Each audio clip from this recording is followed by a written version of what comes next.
Here we go, Lee and a few others. You wanted to see a video of the butterbean rig, so here we go. I'll do my best. Right, size 6 crank, £20 IQ and £20 dark matter. Doesn't matter what grade you use, that's just for the hair, the supple end and the lead end. You'll see in a minute as I do the rig. But really simple, based on the stiff rig with a twist really. The hair is really short, it just acts as a pivot point, and the other end is a supple bit going around the lead to allow the fluorocarbon to be straight rather than bend up around the lead like this. I'll start now anyway. So first off, just cut off 3 or 4 inches of braid for the hair, and then this bit about a foot long for the other end in a minute, about 12 inches. You can see that. Give yourself plenty of material, especially when you first start tying the rig, because you'll run out of material. But you obviously, as you get used to doing it, you use less. So you end up with that. Just put that to one side. £20 fluorocarbon IQ. Again, give yourself plenty because it's not a particularly short rig. Plenty of material to work with. Just whack that down. And obviously a size. Sorry about this. Size 6 crank. You can see that. Right, so going back to the little short bit of hair, just tie a loop knot on the end for the hair. You can see that or not. Just a simple loop knot.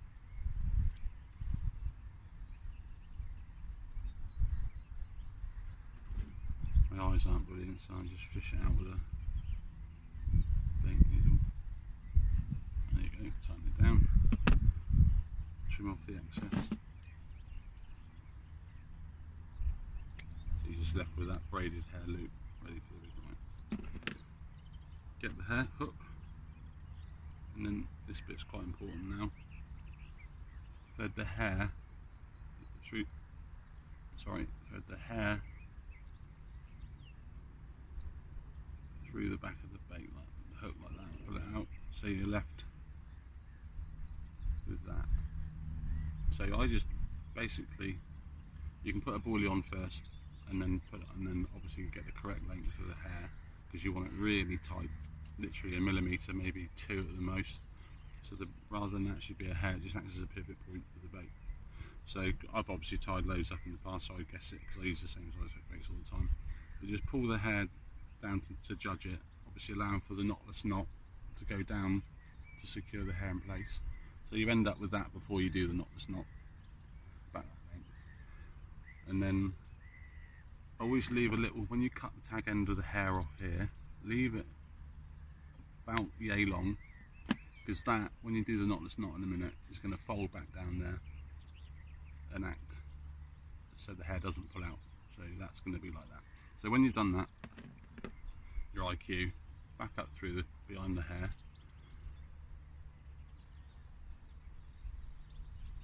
like that. So you end up with that. So so it's a little bit tricky. So you get going, then just fold that bit of the hair down the shank of the hook. So you end up basically holding it like that, ready for your knotless knot. And then I do, with the size 6 and £20 to get the angle right, the gape of the rig actually right, I go down 7 with £20. So 1, 2, 3, 4, 5, 6, 7. Just try and straighten that up a little bit because it makes it a little bit easier when you steam it later on. And sometimes it can be a little bit tight to get the line to go back through, so cut the fluorocarbon on an angle like that, because it's quite a lot going through one eye. Sometimes you have to sort of force it through, and sometimes it goes through first time. Try again.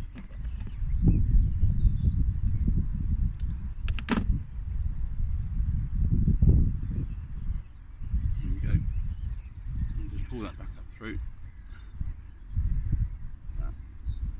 So there's the actual, that should look like that. Then just obviously bite and pull it down.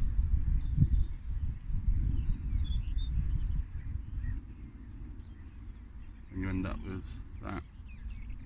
So then just pull the hair a little bit so it's sort of tight. You end up with that. And just cut the tag end off at the bottom, not the snot.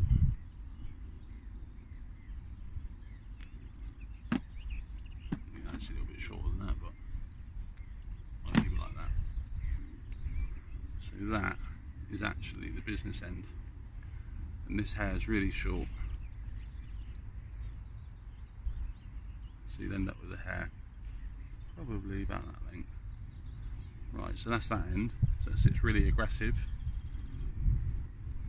Obviously steam it all straight. Right, so this end, I like to use my rigs about on the favour on the longer side, just to get a little away from the lead, their eyesight with the lead.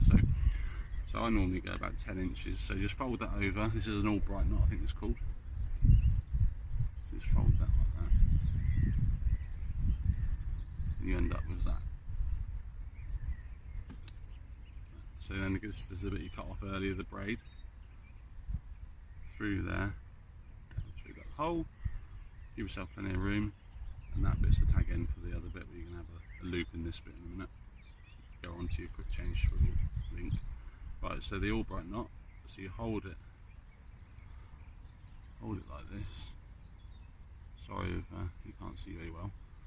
Right, see, and then so I'll go down 5, 5 and 3. 1, 2,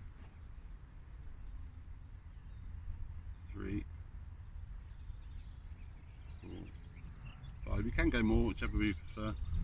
And just grab it at the bottom like that, and then back up again.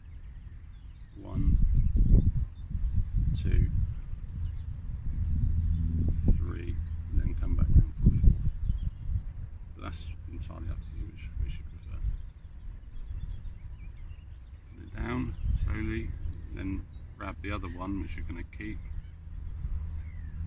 Just gently tease the knot down.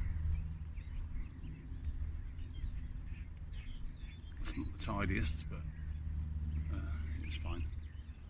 And then obviously just cut the tag ends off. Don't do what I do sometimes and cut the one off you need.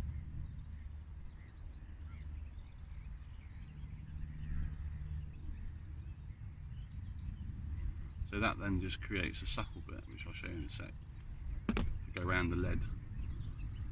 So that's the actual rig with the suckle bit at the end. Sorry. So there's the basic rig. The supple hair with it. Now this bit here, figure of 8 here, about the length of the lead that you'll be using at the time. So forgive me for this because my eyes aren't brilliant and I've never done it for the camera before, so, but I've been asked by a few people. So yeah, just a simple figure of 8.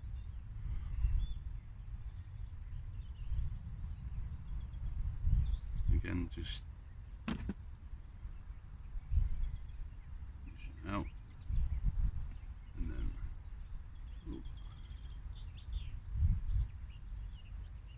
background again.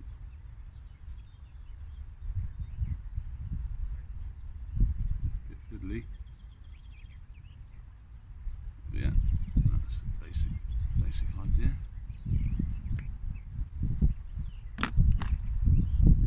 When you get to that stage,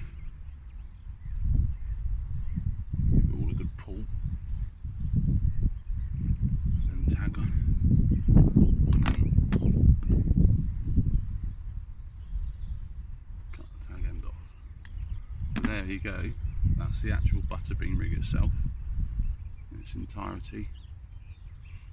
And then I've got a couple made up and I'll show you a little bit how it works, or I think it works now. Right, here's one with a bait on, so you could just steam it straight, and if you notice that's really aggressive and a really short hair, so basically that just acts, I don't know if you can see very well, the hair is so short, it's just a pivot point. So if I just put it on my finger, like so. The hair, the weight of the grab is the weight of the bottom bait, and the short hair just acts as a pivot point. And once it's hooked, as you see, it keeps pulling the bait backwards, which is why it's so important that you use a bottom bait, because of the gravity side of that. So that's basically, and also with that there, this goes around the lead, I'll show you in the next section. Rather than do that around the lead, this allows to always sit straight, and then obviously enhancing what the fluorocarbon is really all about, because if it just sit up a little bit like this, they can see it. When it's obviously flat, as you probably well know, it's much more effective. And here's how it looks. Anybody that knows me, all my fishing's done with tapered monoleaders, fluorocarbon leg, where the leg core would be, just, and with everything evolved around their eyesight really. And here is the actual rig itself. You can see it going round the lead. I don't know if you can see it there. It actually goes around just about the same length. And what that does is it keeps the fluorocarbon on the bottom straight, like so. I'll just go back a bit, like this. There you go. And when the fish picks up the bait, rather than bend, the rig does this. And with, obviously, when I showed you earlier the way it grips in with the weight of the bait, I think it just gives them something a little bit different. They just don't seem to be able to deal with it. But yeah, and if it doesn't tangle. If you hit, as long as you hit the clip, even when you don't hit the clip, it very rarely tangles. Where you would think it probably would with this, but it actually makes it better. But there you go. That's the butterbean. I hope you like it, and there you go. But it does catch them, yeah. And I'm pretty sure you won't have seen anybody else use it. Cheers.